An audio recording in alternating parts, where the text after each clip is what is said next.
उस मालिक से, उस कुदरत से, ईश्वर से दुआ करते हैं कि अल्लाह बहन जी को लंबी हयात दे, सेहत दे, तंदुरुस्ती दे, ताकि वो बहुत दिनों तक उनकी सरपरस्ती हम लोगों को हासिल रहे और बहुजन समाज पार्टी की भी वो सरपरस्ती करें। साथ ही साथ गरीबों और पिछड़ों और कमज़ोरों की लड़ाई जो शुरू हुई है वो चलती रहे। दोस्तों, मैं हमेशा कहता हूँ और इसको मानता ही हूँ, और मैं वही बात कहता हूँ जो मेरा दिल दिमाग जिस चीज़ को एक्सेप्ट करता है मैं वही कहता हूँ। I am a independent man, मैं एक स्वतंत्र दिमाग का आदमी। मेरा मानना है बहुजन समाज पार्टी पहले एक मिशन है, उसके बाद राजनीतिक दल हो सकता है। और ये कोई आज का मिशन नहीं है, ये मिशन सदियों पुराना मिशन है जो बाबा साहब के ज़माने में शुरू हुआ। चूँकि ये प्रकृति का नियम है, जो आया है उसे जाना है। बाबा साहब जब गए तो थोड़े दिनों के लिए ये मिशन रुका, मगर उसके बाद एक मसीहा फिर पैदा हुए जिसको हम लोग मान्यवर काशीराम जी के नाम से जानते हैं। फिर उन्होंने इस मिशन को धार दी और चलाया। और अगर सिर्फ सत्ता ही हासिल करने का मिशन होता या यही एक एम होता कि नहीं हमको राज करना है, तो पहले ही दिन पॉलिटिकल पार्टी बना देते। लेकिन ऐसा नहीं था। पहले वाम से BS4 बने, उनको ये लगा कि ये बना करके हमारे लोग या समाज के वो लोग जिनको जातिगत आधार पे, गरीबी के आधार पे जिनके साथ जुल्म जाती होती है, पिछड़े के आधार पे जुल्म जाती होती है, उनको हम न्याय दिला सकते हैं। लेकिन कुछ दिन जब गुजरे तो उनको ये आभास हुआ कि सिर्फ इस तरह से चल करके मैं अपने लोगों को न्याय नहीं दिला सकता। लिहाजा उसके बाद आखिर में बहुजन समाज पार्टी की नींव उन्होंने रखा। इसलिए ये बात मैं बहुत जोर दे के कहता हूं कि अगर खाली मन में ये इच्छा होती कि एक दल बना लो और दल बना के समाज या देश पे राज करो, तो पहले ही दिन मान्यवर काशीराम जी बहुजन समाज पार्टी बना देते। ऐसा नहीं था। लिहाजा इस बात को समझना बहुत जरूरी है हम सब लोगों के लिए, और समाज में उस हर तबके को समझना ये बहुत जरूरी है जिसके साथ धर्म जाति के आधार पे, अगड़े पिछड़ों के आधार पे, अमीरी गरीबी के आधार पे भेदभाव होता है। उसको ये समझना बहुत जरूरी है। और उसके बाद ठीक है, मैंने पहले ही कहा कि ये प्रकृति का नियम है, जो आया है उसे जाना। आज मैं आपके सामने बोल रहा हूं, मैं भी कल चला जाऊंगा, आप भी जाएंगे, फिर नई पीढ़ी आएगी। मगर किसी ने कहा है, बड़ा रिलेवेंट बात है ये, कि हजारों साल नरगिस अपनी बेनूरी पे रोती है, बड़ी मुश्किल से होता है चमन में दीदवर पैदा। मान्यवर साहब चले गए, मगर उसके बाद मान्या बहन जी आई, और मान्या बहन जी ने भी अपनी पूरी जिंदगी समर्पित किया। हमने तो उनका वो भी वीडियो देखते हैं हम लोग, जब वो बहुत यंग एज में थी। मुझे लगता है कि एकदम, जिसे हम लोग कहते हैं कि एकदम नई उम्र में थी। और आज भी देखते हैं, वो भी घर बसा सकती थी, उनके भी अपने सपने थे जो एक आम आदमियों के होते हैं, हम सब के होते हैं, लेकिन नहीं। इसीलिए मैंने कहा कि हजारों साल नरगिस अपनी बेनूरी पे रोती है, तब जाके इस तरह के लोग पैदा होते हैं जिनके मन में ये भावना आ जाए कि नहीं, हमारा कुछ नहीं है, हमारी जिंदगी, हमारा सब कुछ समाज को समर्पित है। एक पीड़ा लेके जीते। और ये कोई ऐसा नहीं है कि ये एक चला आ रहा है, बाबा साहब के जमाने से चला आ रहा है। मैं तो कहता हूं कि दुनिया में उतना बड़ा विद्वान आज तक पैदा नहीं हुआ, और जब तक दुनिया रहेगी तब तक बाबा जैसा विद्वान पैदा। चाहते तो क्या नहीं कर सकते थे, लेकिन पूरी जिंदगी संघर्ष में निकाल दिया।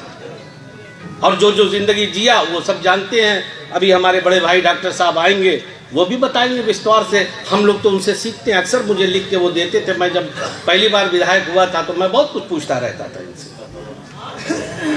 हम तो ये नहीं कहते कि हम लोग 100% परफेक्ट हैं, कोई परफेक्ट नहीं है दुनिया में, लेकिन हाँ, कुछ ना कुछ हम लोगों की भी ये सोच रहती है कि हम लोग उन लोगों के साथ चलें जो समाज में कमज़ोरों का, पिछड़ों का दर्द अपने सीने में पालते हैं। इसलिए ये मैं हर आदमी से कहता हूँ और सबसे कहना चाहता हूँ आज के दिन, कि जिस बात के लिए हम इकट्ठा हुए हैं, खुशियाँ मनाओ। खुशी का दिन है, यकीनन खुशी का दिन है, लेकिन इस बात की भी कसम खाओ कि हम लोग उस मिशन के साथ क्या इंसाफ कर रहे हैं। जिस मिशन को लेके इसकी बुनियाद रखी गई। अपने अपने घरों में जाना तो अपनी अंतरात्मा से भी टटोलना कि कहीं ऐसा तो नहीं कि हमारे प्रयास में कोई कमी है, क्योंकि ये कोई राजनीतिक, मैं बार बार कह रहा हूं कि ये किसी लोग के लिए बनाया हुआ दल नहीं है, ये एक मिशन है, मिशन। इसलिए हमें हर हाल में इस मिशन के साथ भी इंसाफ करना है। मैं नहीं चाहता राजनीतिक बातें आज करना, लेकिन बहुत थोड़ी सी एक बात कह के अपनी बात को खत्म करता हूं। वो लोग जो बहुत चिल्ला चिल्ला के कहते थे 2022 के चुनाव के बाद, अरे अब बहुजन समाज पार्टी का क्या है, 13% पे आ गई, 12% पे आ गई। मेरे भाइयों, जरा सा आपने करवट लिया तो 13 का 30 कैसे होता, वो भी दुनिया ने देखा, वो भी दुनिया ने देखा, वो भी इस प्रदेश ने, इस जिले ने नहीं, पूरी दुनिया ने देखा इसको कि जब बहुजन समाज पार्टी के लोग जागते हैं तो कैसे 13 को 30 बनाया जाता है, और जब 30 बन जाता है तो उसको 34-35 बनने में कितना टाइम लगेगा, मुझे आप बता दो। अगर हम सब कसम खा ले इस बात की कि हम उसके साथ चलेंगे जो समाज की लड़ाई लड़ता है, हम उस नेता को मानेंगे जो हमारे लिए जीता है, हमारे लिए मरता है, और जो सिर्फ ये चाहत रखता है अपने दिल में कि समाज में एक समता मूलक समाज बने। बहुजन समाज पार्टी कभी पावर इसलिए नहीं चाहती कि वो किसी के साथ ऊपर रूल करे। बहुजन समाज पार्टी की नेता मान्या बहन जी कभी ये उन्होंने दिखाया है ये करके, उनके राज में हर आदमी सुखी था, धर्म जाति का कोई मसला ही नहीं था, कहीं कोई नहीं था कि कौन अगड़ा है, कौन पिछड़ा है, कौन मुस्लिम समाज। और मैं तो अपने समाज के भी लोगों से कहता हूं, बार बार कहता हूं कि बंद करो ये इस्तेमाल होना, क्योंकि वो लोग जो हमारे वोटों को अपनी जागीर समझते हैं, उन लोगों के साथ आपने चल के खूब देख लिया है। अरे उस नेता के साथ खड़े हो जो बिना मांगे आपके लिए लड़ते, जो बिना, आज सबकी जबानें गूंगी हैं, आज कोई नहीं बोलता।